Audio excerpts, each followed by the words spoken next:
그 청소년들과 이렇게 그 복음의 일을 할 때 가장 마음이 아플 때가 이 친구들이 의욕이 없을 때가 있어요. 막 뭔가 눌려 있는 것 같고 뭔가 무기력하고 짓눌려 있는 것 같아서 열정도 없고 소망도 없고 어쩔 때는 막 자존감이 너무 없다 할 정도. 왜냐면 이 친구들과 공부도 잘하고 뭔가 얼굴도 괜찮고 뭐 환경도 다 그런데도 뭔가 이 자존감이 떨어져 있는 이런 친구들을 봅니다. 그러면서 생각된 것은 시대가 문제일까? 아니면 가진 게 없어서 보여줄 게 없어서. 그것은 다른 문제가 아니라 내가 어떤 존재인지 모르기 때문이라는 것입니다. 그러니까 내가 얼마나 귀한 존재인지. 그러니까 여러분들 스스로가 어떻게 생각하세요? 여러분들이 정말로 귀하다고 생각하십니까? 어떠신 것 같아요? 너무 감사하네. 우리 서초일교회 우리 귀한 다음 세대들은 스스로를 존귀하게 여길 수 있는 좋습니다. 그러면 예전에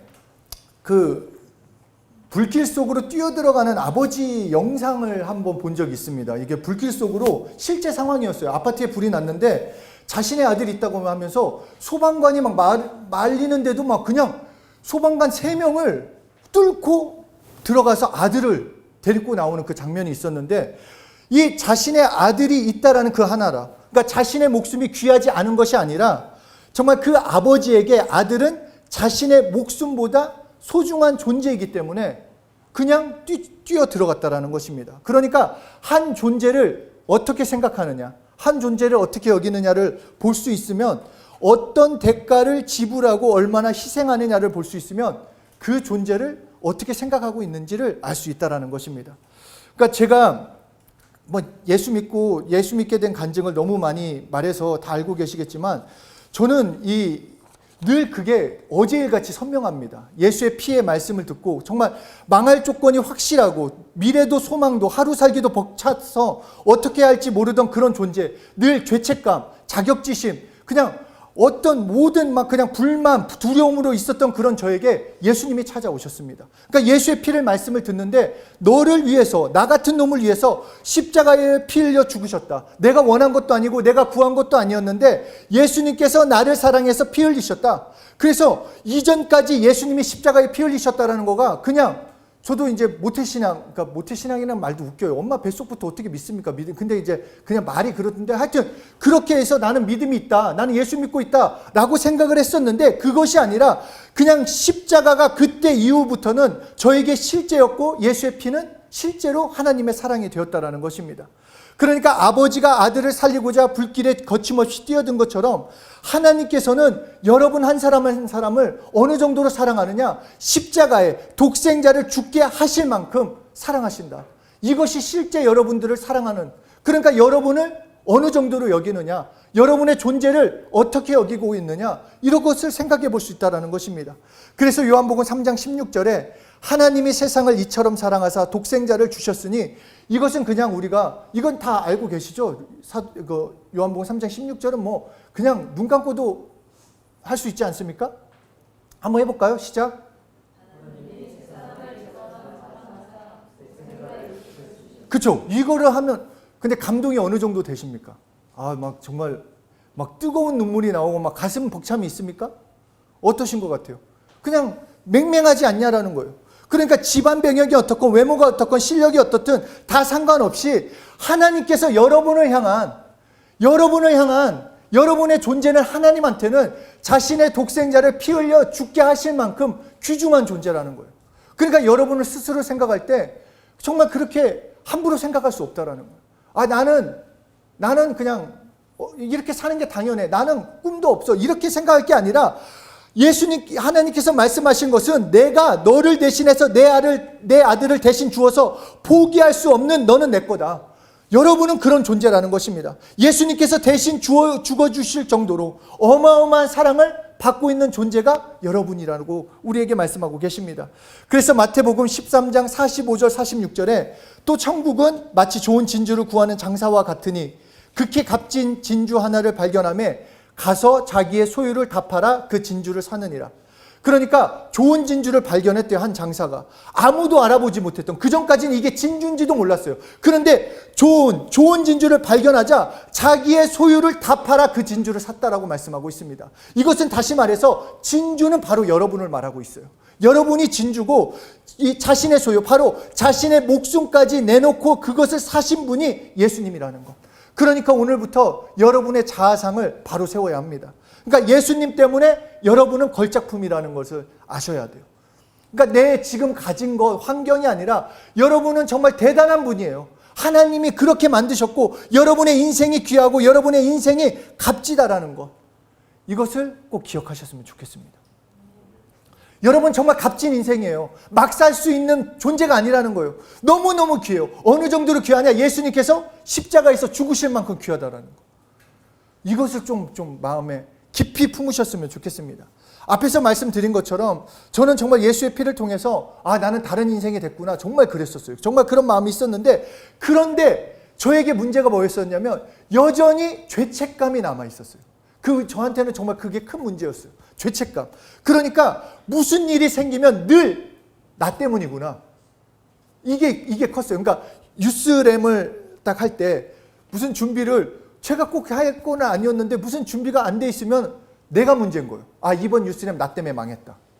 이게 저를 너무너무 힘들게 했었어요. 막 얼마나 자책하고 막 저 스스로한테 막 욕을 했어요. 막 미친놈, 막 나 같은 놈은 막 이게 저한테는 해결되지 않는 그게 막 너무 분노처럼 올라왔었는데, 그때 지도 사역자가 이영희 목사, 지금은 목사님이신데 그때 전도사님이었어요. 이영희 전도사님이 욕은 아니지만 아주 강한, 아시죠? 지금은 성격이 굉장히 유해지셨지만 그때는 막 저를 끌고 나갔어요. 그래서 정신 차리라고, 네가 뭔데 막 너 때문에 망하겠냐 막 이렇게 하다가 갑자기 찬양을 하는 거예요. 그 찬양을. 무슨 찬양이었냐면 나 잘났네 찬양을 100번 하고 오라는 거예요. 나 잘났네. 나 잘났네, 너 잘났네, 우리는 예수 크신 능력으로 우리는 잘났네. 그 찬양을 100번 하고 오라는 거예요. 정말. 근데 이게 놀라운 게 한 3번 했는데 막 울음이 나왔었어요. 이게 막 뭔가 해결되는 것 같았어요. 나 예수님 안에서 나 괜찮구나, 나 잘났구나. 그래서 저는 여러분들에게도 마찬가지로 말씀드리고 싶은 거는, 여러분이 너무 귀중한 존재고 소중한 존재인데 각자 상처가 있을 거예요. 막 그런 죄책감이 됐거나 무슨 자존감에 문제가 생기거나 공부할 때 불안이 찾아오고 할 때, 자신감이 떨어질 때, 좌절이 몰려올 때 고백하세요. 나 잘났네. 자, 한번 얘기해 보세요. 나 잘났네. 여러분 잘났어요. 왜냐? 여러분의 실력과 능력 때문이 아니라 예수님 때문에 잘났다라는 것을 여러분이 붙잡으셔야 돼요. 자, 옆에 사람 하세요. 너도 잘났네. 네. 근데 동생한테 손가락 찍자를 하지 말고 이렇게 손바닥으로 해주셔야죠. 너 잘났네. 네? 그러니까 여러분 한 사람 한 사람 너무너무 귀한 존재예요. 너무너무 귀한 존재예요. 그래서 여러분은 복음 안에서 잘난 사람으로 하나님의 사랑을 받으며 하나님만을 사랑하는 자로 살아갈 수 있다는 것입니다. 그런데 문제는 왜 내 삶에서 그렇게 잘난 인생이라고 하나님이 말씀하시는데도 좌절과 낙담을 계속 반복하냐는 거예요. 정말로 롤러코스터 타는 것처럼 언젠가는 좋았다가 언젠가는 하루아침에, 정말 하루아침에 그렇지 않습니까? 정말로 이 말씀 듣고도 나 잘났어 하면서도 돌아서서 어떤 어려움이 생기면 그럼 그렇지, 나 같은 게. 저도 마찬가지예요. 이번 주에 수요일까지는 목요일까지 정말 최고조였어요. 나는 다 할 수 있어 예수 이름으로. 금요일날 아침에 좀 일이 있고 하다가 점심 딱 돼가는데 그럼 그렇지, 나 같은 놈이. 막 그게 막 휩싸우는데 저 아무것도 안 하고 소파에 계속 누워 있었어요. 오늘은 안 할 거야. 나 같은 놈이. 막 이랬어요. 좀 웃잖아요. 세계리가 봤어요. 그렇게. 그냥 이불 덮고 아무것도 안 했어요. 그리고 토요일날 다시 말씀 듣고 다시 기도하면서 회복이 됐다. 왜 그럴까? 왜 좌절과 낙담을, 내가 그렇게 귀한 존재라고 하나님이 나를 사신 존재가 됐는데 왜 그럴까? 그것은 우리 각자에게 다른 질문을 한번 해봐야 한다는 것입니다. 자, 보십시오. 하나님께 여러분 한 사람 한 사람은 자신의 독생자를 피 흘려 구원하실 만큼 귀한 가치예요. 하나님한테 그런 귀한 가치예요. 그렇다면 반대로 복음은 여러분에게 어느 정도 가치냐는 거예요. 복음이 여러분에게 어느 정도 소중하냐는 거예요. 하나님이 우리를 그렇게 소중하게 여기는데 나는 하나님을, 나는 복음을 어느 정도 가치를 두고 있냐 하는 것입니다. 지금 이 시대를 어느 때보다 복음의 영광이 땅에 떨어져 있는 시대다. 세상은 막 기독교를 막 향해서 탐욕과 이생의 자랑으로 쩌들어 있는, 지들밖에 모르는 이기적이고 그런 종교다. 자기들만이 구원받았다라고 큰 소리치는 아무것도 아무 능력도 없는 그런 기독교다라고 말을 하고 있습니다. 그래서 실제로 아무런 영향력도 끼치지 못하고 오히려 비난받는 그런 시대를 살고 있다는 것입니다. 복음이 복음되지 못하는 것이 과연 복음 때문일까? 아니면 복음을 믿는 나 때문일까? 한번 생각해 보자라는 거예요. 복음이 복음인데 진짜 그 복음이 왜 세상에서 복음이 되지 않을까? 그것은 누구의 문제일까? 왜 사람들이 모욕하기 때문에 복음일까? 복음이 되지 않은 것인가? 이 시대 때문에 그런가? 아니면 복음을 받은 우리가 복음을 복음으로 여기지 않고 복음을 부끄럽게 여기고 있는 것이 아닐까 하는 것입니다. 단순히 나 잘 되는 복음, 단순히 내 명예를 위해서, 내 성공을 위해서 그냥 예수님을 나의 성공의 도구로 사용하려는 그런 악한 마음 때문이지 않냐 하는 것입니다. 다윗과 골리앗, 우리 잘 알죠? 다윗과 골리앗. 한번 생각해 보시죠. 다윗과 골리앗. 이스라엘 군대가 블레셋 군대랑 이제 싸움을 붙었어요. 싸움을 붙었는데 잘 생각해 보세요. 이제 골리앗이 엄청 커요. 한 3m 된대요. 막 그리고 등치가 이러고 장수고 막 그러니까 예를 들어서 이런 거예요. 지금 지은이가 다윗이라고 생각하고 골리앗은 최용만이에요. 싸움이 돼요, 안 돼요? 그러니까 이 골리앗이 나왔고 소리치는 거예요. 야, 니들이 무슨 하나님, 야, 니들이 믿는 하나님 아무것도 아니야. 야, 까불지 마. 나와봐봐. 내가 한번 해볼게. 한번 붙어보자. 그랬더니 그 사울 왕으로부터 해서 모든 군사들이 벌벌 떨고 있는 거예요. 아무도 나가지 못하고 있어요. 아무도 나서지 못하고 있었어요. 골리앗 때문에 복음이 가려진 게 겠습니까? 아니면 떨고 있는 이스라엘 백성 때문에 가려지게 하는 것입니다. 그러니까 골리앗이 하나님의 이름을 모욕한다고 해서 하나님의 이름은 땅에 떨어지지 않아요. 하나님의 이름은. 그런데 가려져 있는 것은 왜 가려져 있는 것인가? 바로 그 이름을 믿는 이스라엘 백성들이 그 이름보다 그 골리앗을 두려워했고 그 이름보다 골리앗의 말을 믿었기 때문이라는 것입니다. 그것은 골리앗 때문이 아니라 세상의 외침 때문이 아니라 좌절하고 두려워하는 백성들 때문이고 오늘날도 우리도 마찬가지예요. 정말로 이 복음이 있는데 우리에게 예수 이름이 주어져 있는데 승리하지 못하고 두려워하고 염려하고 있는 것은 내가 오늘 복음으로 살지 않는 내 모습 때문이라는 것입니다. 교회를 몇 년씩 다니고 아니 모태신앙이라고 뭔가 대단한 것처럼 말하지만 삶에서는 아무런 능력이 나타나지 않고 말뿐인 신앙생활. 나 예수 믿어요 하지만 내 삶은 예수 믿지 않는 사람의 삶을 산다고 한다면 그것이 어떻게 복음이 복음다워질 수 있냐라는 거예요. 한번 곰곰이 생각해 보자라는 거예요. 복음은 복음인데 왜 복음이 복음되지 않을까? 복음을 나는 어떻게 여기고 있는가? 하나님이 세상을 이처럼 사랑하사 독생자를 주신 이 복음은 가짜가 아니라 실제예요. 그렇기 때문에 우리는 구원을 받은 거예요. 구원의 실제이기 때문에 그냥 믿어주는 것이 아니라 예수님께서 실제로 십자가에 피 흘려 죽으셔서 우리를 구원해 주신 정말 지옥이 아닌 영원히 천국에서 하나님과 함께 살게 하시는 정말 그 축복을 우리에게 누리게 하셨다는 정말 예수 이름으로 날마다 하나님께 속하며 하나님과 승리의 삶을 살게 하신 능력의 복음이 우리가 믿는 복음이 되는 것입니다. 그래서 십자가의 복음, 예수 이름의 복음은 관념이 아닙니다. 그래서 바울은 이렇게 외칩니다. 유대인은 표적을 구하나 헬라인은 지식을 구하나 나는 십자가에서 죽으신 예수 그리스도를 전하니 이 십자가의 도가 세상 사람들에게는 미련해 보이고 어리석게 보이나 구원을 얻는 우리에게는 하나님의 능력이 됨이라. 자, 다시 한번 물어보겠습니다. 복음은 여러분에게 얼마짜리입니까? 복음이 값어치로 따지면 여러분에게 얼마짜리냐는 거예요. 여러분에게 가치가 얼마나 되십니까? 앞에서 마태복음 15장 45절 이하에 좋은 진주를 발견하자 자신의 전부 즉 우리를 위해 자신의 목숨까지 내놓고 사신 분이 예수님이라고 말씀하셨어요. 그런데 그 앞절에 다른 말씀을 해주세요. 천국은 마치 밭에 감추인 보화와 같으니 사람이 이를 발견한 후 숨겨두고 기뻐하며 돌아가서 자기의 소유를 다 팔아 그 밭을 샀느니라. 한 사람이 걷고 있었어요. 여러분들이 이제 밖에 나가고 있는데 저 서일초등학교 좀 가다가 돌뿌리 같은 게 딱 넘어졌는데 어라? 뭐지? 딱 봤는데 막 금이 막 보석이 막 묻혀져 있는 거예요. 물론 이제 서초동 땅값이 비싸서 뭐 당장 살 수 없지만 하여튼 살 수 있는 정도다 했을 때 이걸 봤을 때 어떡하겠어요? 얼른 땅을 묻어놓고 가서 부동산에 갑니다. 가가지고 얼른 이 땅을 사요.